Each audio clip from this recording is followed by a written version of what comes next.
have it. Dude, we were balls deep in that shit. Let me tell you something, man. It got fired up when I watched that Bob Lazar documentary.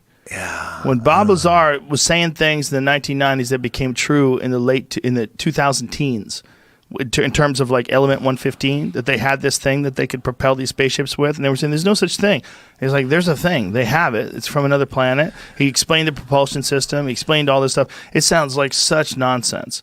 But I believe Bob Lazar believes all that shit. I believe he But you don't does. believe it's true? I believe he's set up. They let him talk too much. Like, how are they going to let him do Netflix, and they're going to come on JRE? They're going to let him go on Larry King. Again. Eddie Bravo with the 3D chest. They want him to do that. It's if you're on Netflix, the deep state wants you on Netflix. So it's a good thing. It's a good thing to. I think he believes it. You know, just like William Cooper. I think he figured out he got set up. They were trying to get him to believe that alien spacecraft were recovered and all that, because his job at the Office of Naval Intelligence. William Cooper. He wrote "Behold a Pale Horse." He wrote that book. He's like probably considered the Helio Gracie of conspiracy theories. William Cooper. He was in charge of putting together the documents for these top secret Office of Naval Intelligence meetings, and he was reading them and going, wasn't he killed in a shootout? They shot his ass, dude. But he was killed in a shootout, like in front of his house.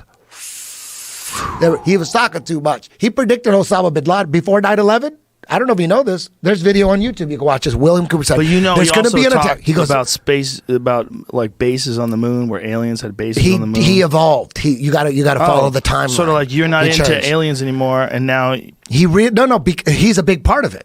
He's a big part of it. Of what? He's a big part of me going, because he is the one who opened my eyes to the fact that he thought he was being set up into. He thought they're trying to get us to believe in aliens so they could fake an alien attack, so that'll usher in the New World Order. Because what happens if the aliens attack? We all unite. And all the movies, you see them in the movies, like, oh, they're attacking. Let's call China. China's got this new thing, and the Russia, and then we're all together. We all unite.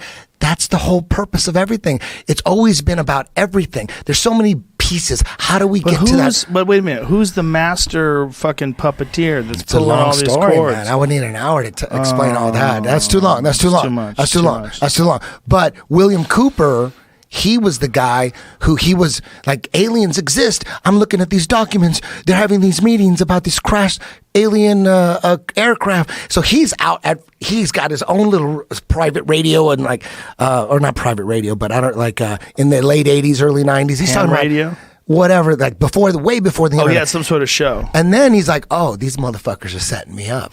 This is all bullshit. He goes, they're setting up a fake alien invasion. That's what they're doing.